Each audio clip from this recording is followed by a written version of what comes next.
आप सभी को जय मसीह की। परमेश्वर के नाम से आपको आनंद और शांति मिले। हमारा जो यूट्यूब चैनल है वो मसीह भाई बहनों के लिए है कि हमारा जीवन मसीह में कैसा होना चाहिए। तो आज जो परमेश्वर की ओर से जो वचन मुझे मिला है वो मती है और उसका 5वां अध्याय 8 और 9 वचन को हम पढ़ेंगे कि परमेश्वर आज हमारी परिस्थिति को देख के, हमारे जीवन को देख के आज परमेश्वर हमसे क्या बातें करना चाहता है। तो भाई और बहनों, 8 वचन में कुछ ऐसा लिखा है, धन्य है वे जिनके मन शुद्ध है क्योंकि वे परमेश्वर को देखेंगे। हालेलुया, परमेश्वर की महिमा हो। क्या कह रहा है परमेश्वर?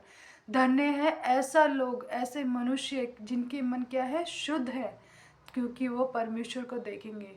लोग क्या कहते हैं, आज जो हम कर रहे हैं, आज जो हम अच्छी चीज़ें कर रहे हैं, बुरी चीज़ें कर रहे हैं, वो सारी चीज़ें परमेश्वर की नज़रों में है। लेकिन परमेश्वर ने किन के लिए कहा है? जिनके मन कैसे है, शुद्ध है।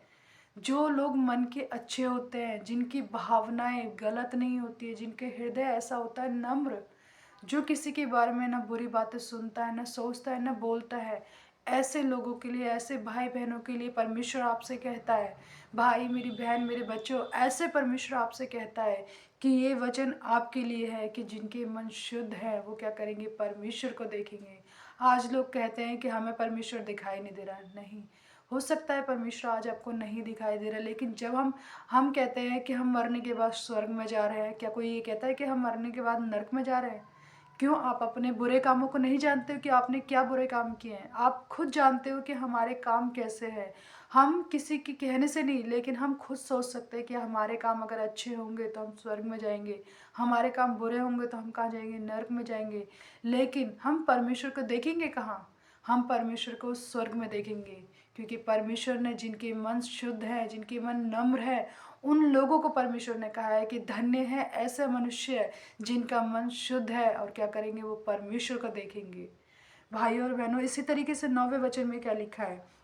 धन्य है वे जो मेल कराने वाले हैं क्योंकि वे परमेश्वर के पुत्र कहलाएंगे। हालेलुया, परमेश्वर की महिमा हो। सबसे बड़ा वचन परमेश्वर का ये है, कैसा? जो मेल कराने वाले हैं। भाइयों और बहनों, आज लोग अपने रिश्तों को ख़त्म करते जा रहे हैं। एक दूसरे को टाइम नहीं देते, एक दूसरे से बात नहीं करते, एक दूसरे के विरुद्ध झूठी गवाहियाँ, झूठी बातें बोलते हैं। अपने रिश्तों को लोग सुधारना नहीं चाहते। लेकिन परमेश्वर आपसे कहता है कि हमारा जीवन कैसा होना चाहिए। अगर हम मेल कराने वाले हैं, अगर किसी जगह आपको लगता है कि किसी के बीच में अगर कोई अनबन है, कोई बुरी बात है, तो क्या करना है? आपको उस जगह उन लोगों के बीच में मेल कराना है, परमेश्वर का वचन बताना उनको कि मेरी भाई मेरी बहन, आपको क्या करना है, दूसरों को माफ़ करना है। हमें वही लोगों को सिखाना है, क्योंकि परमेश्वर आपसे चाहता है। परमेश्वर अपने वचन में क्या कहता है कि धन्य है वे जो मेल कराने वाले हैं। एक दूसरे को जोड़िए, जिनके रिश्ते खराब हैं उनको माफ़ करिए, उनको जोड़िए एक दूसरे से, उनसे समझाइए। आजकल मैं बहुत सारी चीज़ें देख रही हूँ कि बहुत समय का कुछ नहीं पता, कुछ नहीं कि आज हम बैठे हैं, आज मैं आपसे बात कर रही हूँ, हो सकता है कल मैं ना रहूँ। लेकिन हम क्या सीख के जा रहे हैं, हम क्या लेके जा रहे हैं हम परमेश्वर के पास? अगर आज हम किसी के साथ मेल नहीं कर सकते, किसी से 2 घड़ी हम बात नहीं कर सकते, तो क्या हम किसी के लिए पुत्र कहलाने लायक हैं? क्या हम कोई मेल कराने लायक हैं? भाई और बहनों, मैं आपसे चाहती हूँ कि अगर परमेश्वर सच में हमसे प्यार करता है, परमेश्वर आपसे कहता है कि हमें क्या करना है, एक दूसरे से मेल करना है, पुरानी बातें जो भी हों उन्हें भूल जाइए, क्योंकि समय का कोई भरोसा नहीं है कि आज हम हैं कल ना रहें। सारी बातों को छोड़कर, जो भी जितनी भी पुरानी बातें उन्हें सब भूलकर एक दूसरे से बात करिए, एक दूसरे से मिलिए, एक दूसरे के अपराधों को क्षमा करिए, क्योंकि हमारा परमेश्वर वही तो सिखाता है। और हो सके तो आप भी अपनी गलती को एक्सेप्ट करिए कि हमने जो गलती करी है, हमारी वजह से ऐसा कुछ हुआ है, तो आप खुद जाके उनसे मेल करिए, क्योंकि परमेश्वर मेल मिलाप चाहता है, ना कि झगड़ा, ना कि कलेश चाहता है परमेश्वर। परमेश्वर ने अपने वचन में क्या लिखा है कि धन्य है वे जो मेल कराने वाले हैं क्योंकि क्योंकि वे परमेश्वर के पुत्र कहलाएंगे। हालेलुया, कितनी बड़ी बात है। इसी तरीके से अगर हम 10वां भी पढ़ते हैं, 10वें भी वचन बहुत परमेश्वर ने अपने लिए बहुत बहुत ही अच्छा वचन परमेश्वर ने क्या कहा है कि धन्य है वे जो धार्मिकता के कारण सताए जाते हैं, क्योंकि स्वर्ग का राज्य उन्हीं का है।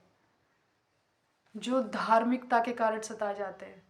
आज आप अच्छा कर रहे हो सकता है किसी को ना अच्छा लगे, हो सकता है वो आपको बुरा भला बोले, लेकिन फिर भी परमेश्वर ने क्या कहा है कि धन्य है ऐसे लोग जो धार्मिकता के कारण सताए जाते हैं, क्योंकि स्वर्ग का राज्य ऐसों का है। आप ये नहीं सोच सकते आज किसी का आप दिल दुखा रहे हो, किसी के साथ बुरा कर रहे हो, तो आप ये नहीं कह सकते कि आप स्वर्ग में जाएंगे। नहीं, क्योंकि परमेश्वर ने अपने वचन में साफ साफ लिखा है कि स्वर्ग में कौन जाएगा। भाई और बहनों, अगर आपके जीवन में भी ऐसी सारी बातें हैं, ऐसी कड़वाहट है, तो प्लीज़ आपसे भी परमेश्वर से मैं आप लोगों से अनुरोध करती हूँ कि अपने जीवन को बदलिए। और परमेश्वर से भी मैं यही चाहूँगी कि आपके जीवन को बदले, अगर ऐसी कठोरता आपके जीवन में, क्योंकि परमेश्वर ऐसी कठोरता को कभी कभी पसंद नहीं करते परमेश्वर, क्योंकि परमेश्वर हमेशा अधर्म के खिलाफ होते हैं। जहाँ बुरी बातें होती है उस जगह परमेश्वर नहीं होता। मैं आप लोगों का धन्यवाद करती हूँ कि आप लोगों ने अपना टाइम मुझे दिया, हमारी वीडियो को सुना। और उन लोगों का भी धन्यवाद करती हूँ जितने लोग हमारी वीडियो को सुनते हैं, रोज डेली देखते हैं। उन लोगों के भी जीवन में परमेश्वर बहुत आशीष दे, अनुग्रह दे। आप लोगों को जय मसीह की। परमेश्वर के नाम से आपको आनंद और शांति दे।